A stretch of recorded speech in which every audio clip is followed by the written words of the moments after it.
আমি এখানে কবিরহাট থানায় গাজীরখাওয়া রাস্তার মাথায় এখানে একটা নতুন বাড়ি কিনি। আমার আব্বু আম্মুর সম্পত্তি পাইতাম বাগে, ওই সম্পত্তির টাকা দিয়ে এবং আমার জায় জিনিস বিক্রি করে এখানে একটা বাড়ি কিনছি।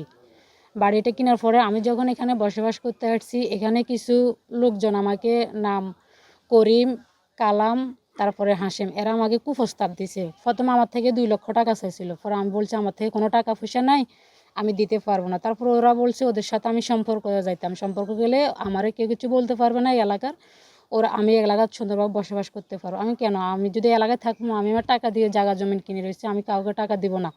পরে বলছে তাহলে তুই এই এলাকায় কেমন থাকোস আমরা দেখবো। মানে ওদের সাথে আমার সাথে মানে একটু সম্পর্ক রাখতে চাইছিল, কুপ্রস্তাব দিছিল, ওটাতে আমি রাজি হই নাই। এখন এই পর্যন্ত আমি ভালো ছিলাম। এরপর আমার যে সাবেক মানে আগের হাজব্যান্ড ছিল, উনি বিদেশ থেকে আসছে। উনি বিদেশ থেকে আসার পর আমার সাথে দীর্ঘ 3 মাস সংসার করছে, কোনো জায়জামিলা ছিল না আমাদের ভিতরে। জায়জামিলা না থাকার কারণে মানে ওরা নাকি ওরা বাজারে যাইলে বিভিন্ন কথাবার্তা বলতো আমার সাথে, অন্য কারোর সাথে সম্পর্ক, এগুলা টোটালি মিথ্যা কথা, এগুলা কোনো সত্যি কথা না। এগুলা ওরে বিভিন্ন লোকজনে মানে ইয়া করছে, আর সেও এটা করছে। এরপরে আমাদের এখানে কিছু বিচারকরা ছিল, মাইমুরবিরা ছিল। তারপরে দেশে আসার পরে যখন এগুলা শুনছে, আমার ভালো লাগে না। আমার হাজব্যান্ড যখন আগে ছিল তখন আমার ভালো লাগে না, ওর নজর ছিল আমার মেয়ের প্রতি, আমার বোনের প্রতি। আমি যখন রাত্রে ঘুমাইতাম, ওর বিভিন্ন নেশা করি আমার মেয়ের কাছে যাইতো, আমার বোনের কাছে যাইতো। এগুলো নিয়ে যখন আমাদের এলাকায় সবাই সমাজরা সবাই বসছে, বসার পর সে তার মতন করি, সে বাড়িতে থাকবে না, আমাকে রাখবে না, সে চলে গেছে। তখন আমাদের মানে আজ থেকে 8 মাস আগের কথাগুলা। তারপর হে চলে গেছে, এর মতন এই পর্যন্ত আমাদেরকে কোনো খরচপাতি দেয় নাই। আমার বিভিন্ন রকম মারধর করছে, মারতে মারতে আমারও মারছে, আমার ছেলে মেয়েরও মারছে। ও এমন কোনো দিন নেই যে আমাদের গায়ে হাত তোলে নাই। আমি এলাকার সমাজের মান্যগণ্য যারা, তাদেরকে সব কিছু বলছিলাম।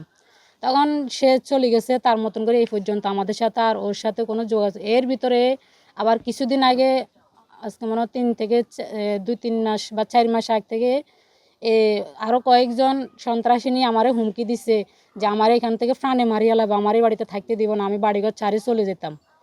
তখন আমি বলছি কেন, আমি আমার বাড়িঘর কেন ছাড়ে চলে যাবো, আমার এলাকার মানুষ আছে, সবাই আছে, আমি বাড়ি ছাড়ি যাবো না। এরপর তারপর আমি থানায় একটা জিটি করছি, এটার ইয়াতে আমি থানায় একটা জিটি করছি। জিটি করার পরে ওরা মানে আরও ক্ষিপ্ত হয়ে গেছে। এখন কালকে কালকে 25 তারিখ, কেন 25 তারিখে আমরা কোনো কিছু জানি না, আমাদের সাথে কোনো, ওর সাথে আজকে আমার 4 মাস আগে ডিভোর্স হয়ে গেছে। ও আলাদা, আমি আলাদা। আমরা কোর্ট থেকে ডিভোর্স নিছি, কোর্ট থেকে ডিভোর্স হয়ে গেছে, ও আলাদা, আমরা আলাদা। আমরা 25 তারিখে আমরা 4 জন, আমার ছেলে, আমার মেয়ে, আমার বোন, আমাদের বাড়িতে আর কেউ নাই। ও আনুমানিক 11:30 থেকে 12টার ভিতরে আসছে, অনেক সন্ত্রাস নিয়ে আসছে। সন্ত্রাস নিয়ে আসি, আমরা সবাই দেহুতুতি মোবাইল দেখতেছি, এমন টাইমে আসি যে ওর আব্বু মানে আমার আগের হাজব্যান্ড ছিল, ও আগে দিয়ে প্রথমে বসে মেয়ের বুকের উপর বসলে, বসে মেয়ের গায়ের জামারে সিরিয়াল আসছে। এর একটা বাগনা আছে নাম আরিফ, ও আমার বুকের উপর উড়ি মানে আমারে মানে বিভিন্ন রকমের মানে নির্যাতন করতে চাইছিল, মানে দর্শন করতে চাইছিল। এটাতে না পারার কারণ ওরা সবাই আমাদেরকে মানে বিভিন্ন কিরিচ দিয়ে, দা দিয়ে মানে বিভিন্ন রকমের মানে মারার চেষ্টা করছে। মানে এরা আমাদেরকে মারি ফেলাবো, মারিছে, তারা আমাদের বাড়িটা দখল করব। পরে আমাদের সমাজ বা এলাকার লোকজন, আমাদের চিক্কর শুনে যারা যারা আসছে, ওরা ওদেরকেও আক্রমণ করছে, ওদেরকে কেউ এখানে গণাইতে দেয় নাই। এরপর এরা আমার ঘর থেকে, আমার হাতে একটা 1 বড়ি ওজনের একটা ব্রেসলেট ছিল, আমার গলায় একটা চেন ছিল, আমার বোনের গলায় একটা চেন ছিল, ওগুলা, আমাদের মোবাইল ফোন, আমার এনআইডি কার্ড, এরপর আমার বিভিন্ন বাড়ির কাগজপত্র, আমার অন্য মানে কিছু দরকারি কাগজপত্র, এগুলা নিয়ে টাকা, আমি বাড়িটা বিক্রি করছি, ওখানে 2 লক্ষ টাকা বাড়িতে ছিল। ওই টাকা পয়সা নিয়ে কিছু, একটা আছে রুবেল, ওর মেয়ের জামাই, ওর বাড়ি হচ্ছে বোলা, ওর মেয়ের জামাই এবং করিম, এরপরে কালাম, হাসিম, এদেরকে দিয়ে দিছে, এরা নিয়ে চলে গেছে। আমার বাবা বিদেশ থেকে আসার পর 3 মাস পর্যন্ত আমাদের সাথে ভালো ছিল। তারপর আমার কুমিল্লা যাওয়ার পর থেকে আম্মুকে মারধর করে, আম্মু কিছু বললে আমাদেরকে মারধর করে। আম্মু মাঝে মাঝে বাড়ি থাকতো না, তখন আমার গায়ে হাত দিত। এসব নিয়ে প্রতিবাদ করলে আমাদেরকে কি হয়েছে বলতে, এখানে আমার দুলাভাই যিনি, উনি মানে সবসময়, আগেও ওনার চরিত্র খারাপ ছিল, এখনও মানে উনি সবসময় আমাদের সাথে এরকম করতো। আর উনি ওই দিন আসছিল আমাদেরকে মেরে ফেলার জন্য। উনিও যদি ওদিন ওই কূপটা দিত তাহলে আমার বোনের এখানে পড়তো। ওই কূপটা ওনার গায়ে লাগানো আর একটা ছেলের গায়ে পড়ছিল। তো দিনে আমি দেখলাম যে হঠাৎ করে চিৎকার হট্টগোল শোনা যাচ্ছে। মহিলাদের চিৎকারে আমি বাসা থেকে আসার পরে দেখি যে ভিতরে মহিলাদের উপরে 4-5 জন চড়াও হয়ে রয়েছে এবং বিভিন্ন অস্ত্র নিয়ে তাদেরকে আঘাত করতেছে। তখন আমি কোনোভাবেই এদেরকে নিরস্ত করতে পারতেছি না। এলাকাতে আরও অনেকজন লোক ছিল। পরবর্তীতে সবার সম্মিলিত প্রচেষ্টায় ওদেরকে বাইরে আনা হয়। আনার পরিপ্রেক্ষিতে আমিও 2-1টা বাড়ি খাইছি। খাওয়ার পরে এলাকার মানুষের নিয়ন্ত্রণে ওদেরকে আবদ্ধ করা হয়। বাড়িতে যে ঘটনাটা ঘটছে এটা কুমিল্লার থেকে তৈরি নামে এক লোকে এই মহিলার বিয়ে করে এখানে মহিলা নামে জায়গা নিচ্ছে। এখানে দীর্ঘদিন পর্যন্ত এই মহিলার সাথে তৈরিদের সাথে বিতর্ক এবং অনেক কিছু নিয়ে আমরা এখানে বসার কারণে এখানে বুঝতে পারি না। পরবর্তীতে একটা মামলা হয়ে গেছে, মামলার কারণে আমরা এলাকায় এটার সমাধান দিতে পারি নাই। এটাতে ভিতর করে এই মহিলার থেকে আজ 4 মাস 5 মাস পর্যন্ত এই মহিলার থেকে ওই তার স্বামী আলাদা খোরাকিপাতি কিছু দেয় না, ওনার কিছু দেয় না। ওনার এই জায়গাটুকু ওনার নামে কিনছে। উনি নাকি 4 মাস আগে ডিভোর্স দিয়ে দিছে। যাই হোক, অনেক কথা আছে আমরা যতটুকু জানি।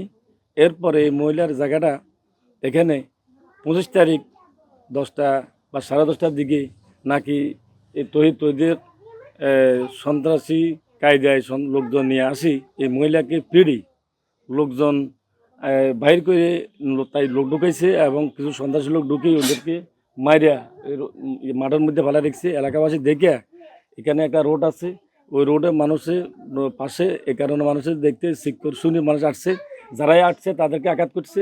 আর কিছু লোক বাইরে খাইকে শেল্টার দিছে, বাইরে খাই শেল্টার দিছে, বলছে তোমরা এদিকে ঢুকতে পারতেন না, কেন ওরা ওদের ব্যাপারে যা ইচ্ছা তা করবো, তোমরা এখানে ঢুকতে পারতেন না। কিছু লোকের বাইরে থেকে শেল্টার দিচ্ছে। শেল্টার দেওয়ার কারণে বিভিন্ন লোক বিভিন্ন থেকে শুনে এখানে আসি এলাকাবাসী এবং জনগণ এখানে সবাই ওদেরকে ঘরের ভিতরে আটক করে রাখছে। আটক করে রাখার পরে ওদেরকে থানায় পুলিশের খবর দিচ্ছে, পুলিশ আসছে, ওদেরকে অ্যারেস্ট করছে, ওদেরকে নিয়ে গেছে। এরপরে এখানে দুই পক্ষ এবং গাজীরখাবা এবং আমিনবাজার থেকে আপনার এই সামান্য তুচ্ছ ঘটনাকে ওনারা দোষী করে যে আমিনবাজার লোক এখানে কেন আসছে, গাজীরখাবার লোকে বলছে গাজীরখাবার লোক এখানে কেন আসছে।